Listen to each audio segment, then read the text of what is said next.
Peace, y'all. Precise here. This is going to be my intro video to this new but old hobby I have, which is virtual pinball gaming. I have been playing video games since the beginning, and I've been playing pinball since before the beginning of video games. So this is something that I've been doing for years, months, and days. I started messing around with VP, 3, 4, back when it first came out.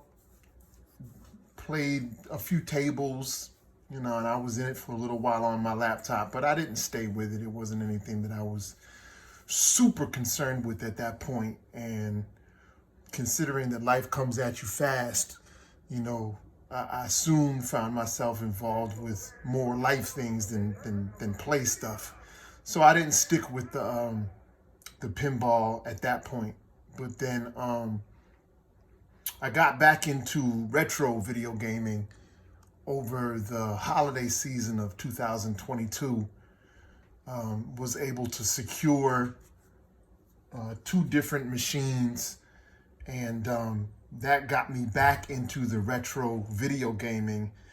And then at that point, I felt like the last thing I needed was a retro pinball machine, or a pinball machine that could play various pinball games from the past, since I did a lot of pinballing back in college. And even before that, I played a lot of pinball, but college is probably where I played the most. And so now we're going back to circa 1990, and I'm playing all the Bally and Midway games in Data East at that point. So I was able to secure this Legends pinball machine. I was one of the fortunate people that was able to get that Juicy Sam's deal. And so I got one of these. Was not intending to do any type of OTG stuff. I was just going to stick with the tables that came with the machine, and the tables that I could buy from at games. But then soon after that, just from browsing around the interwebs and seeing, the community on YouTube, and then actually going investigating into VP Universe and VP forums, I was like, oh snap, there's a whole community of people out here who make, classic pinball tables as a hobby. And I'll be the first person to tell you that if you do something as a hobby opposed to doing something that you get paid for, you're probably going to do a better job, because it's a labor of love at that point. It's not something that you're doing for pay. It's something that you're doing because you actually enjoy it. So if you look at some of these content creators, you can see that these people are putting in hours and hours and hours a week at bringing their creations to the public. Some of them do, most of them do, some of them don't. Some of them keep their projects to themselves, which is, their right to do. But I certainly appreciate all the content creators that make these pinball machines and distribute them freely to the community to enjoy. That, to me, certainly speaks of a labor of love, and people who are doing this just because it's something that they enjoy. I appreciate that. I have several hobbies. This is my newest one, but I can assure you that things that you do as a hobby are generally going to be much more fulfilling than stuff that you do for employment.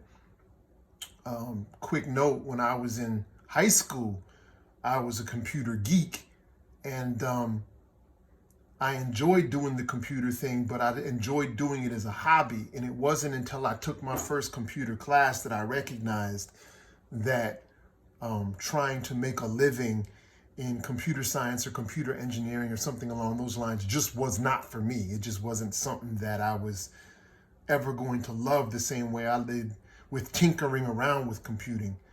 And so from there, recognizing the hobby of it versus the career or vocation, I decided, yeah, you know what, let's just leave it as a hobby. And From there, I went into building computers. I went into overclocking computers, and I was in that hobby for years, months, and days. But you know, things come, things go. You find other things that you enjoy doing, or you reach the pinnacle of what you can do in a specific hobby, and then you decide, yeah, I need to find something else. So this is what we're doing now. We're doing video virtual pinball machines, and I've been doing this now since about the beginning of February, because it took me a month and a half to decide, yeah, let me get into this OTG thing and start downloading these tables. And the more I did it, the more I fell in love with it, because I was playing tables that I grew up with, and I thought that was just really cool as hell. So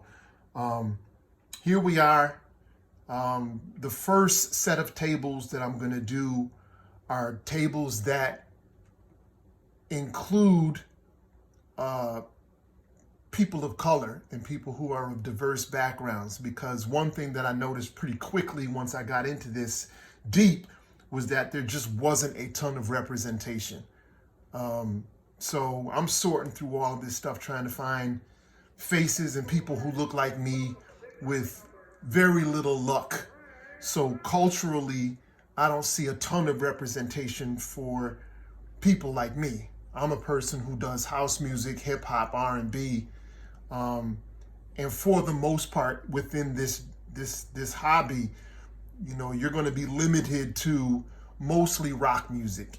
And although I do have some heavy metal in my history, that is not something that you see a ton of, and there's certainly a lot more of that than the stuff that I listen to most of the time, which would be house music, hip hop, R&B. So as I went looking through all these tables and trying to find, you know, people who remind me of myself, to this moment, I've come up with a grand total of 4 tables. 4 tables. Out of the hundreds of tables that are out there, I have managed to find 4 tables with people who look like me. And the irony of that is, of those 4, well, technically, I guess they just came out with a Matrix table and it's got Morpheus on the cover of it. So 4.5 tables, but clearly Morpheus is not the lead in the Matrix series. You know, he was a co-star at best. But the 4 tables that I'm gonna do videos on are all pinball machines of athletes. So you got athletes, and that's really about all you're gonna see. There is no hip hop pinball tables at this point. You do have a few Michael Jackson tables out there, but nothing that actually shows him as like the lead character. You know, he's generally appearing in stuff as almost a side. But the 4 tables that I'm going to show you are the 4 tables that I have found that actually show people who look like me as the main attraction. And so hopefully these first 4 videos that I show you will give you inspiration to investigate why is it that this genre, this hobby is so limited in its diversity, and why is it that we don't see representation of various different people, ethnicities, races, yada, yada, yada. And to further highlight this point that I'm trying to make, this is the Big Hurt table.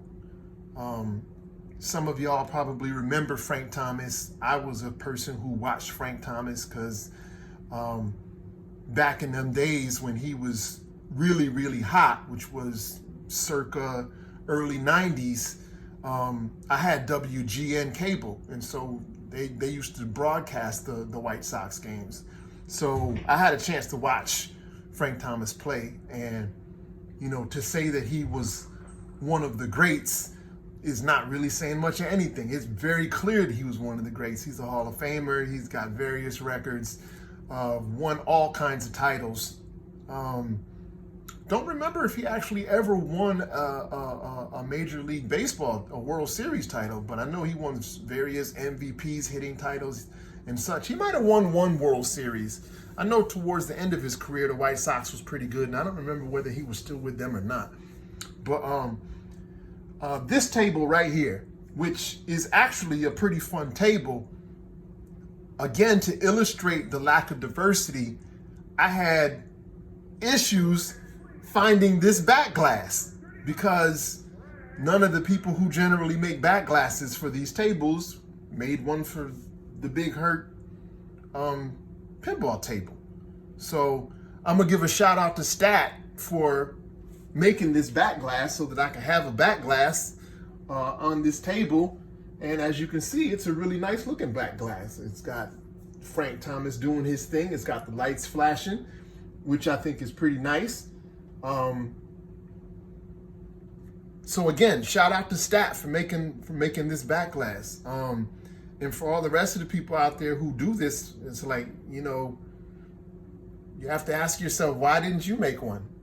It's not like this is not a popular table. Like, this is a sorry table that isn't fun. This is actually a pretty cool table. So, you know, going forward, you know, I'm not about to try and make this a political thing, but I do want to illustrate to people how important it is for inclusion and representation.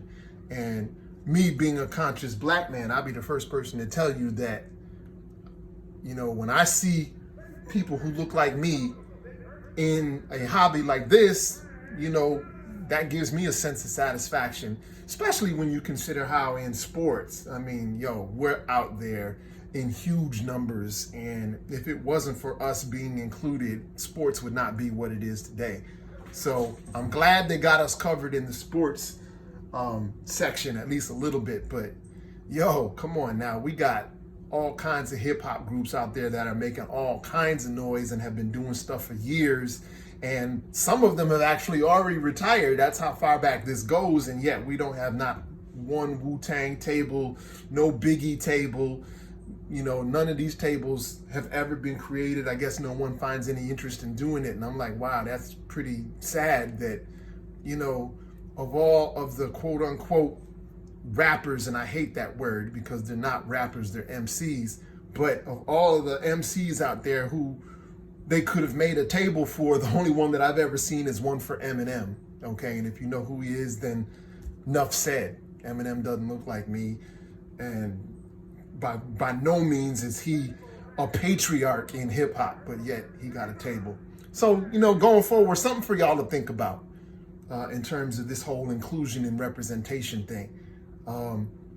I guess the community is just waiting for some conscious Black person to learn how to program in VPX and these other software languages so that we can get some more stuff that highlights the representation and inclusion thing that I'm talking about. But without further ado, let's get it started. We're going to start showing some tables. I'm not going to really do reviews on these tables, although you might hear me throw out some little tidbits of knowledge about these tables and the creators and the people who invested their time and energy into it. But for the most part, I'm just going to be playing tables and showing off the tables and what the tables can do, and the kind of fun that you could have with this hardware. You know, I'm really super glad that At Games is doing what they did, because had I not been able to get this table for the amount of money that I paid for it, I probably wouldn't even be doing this. But because I was able to score a super deal on this and get this thing for half price, it's like, okay, all right, we could do that. So here we go.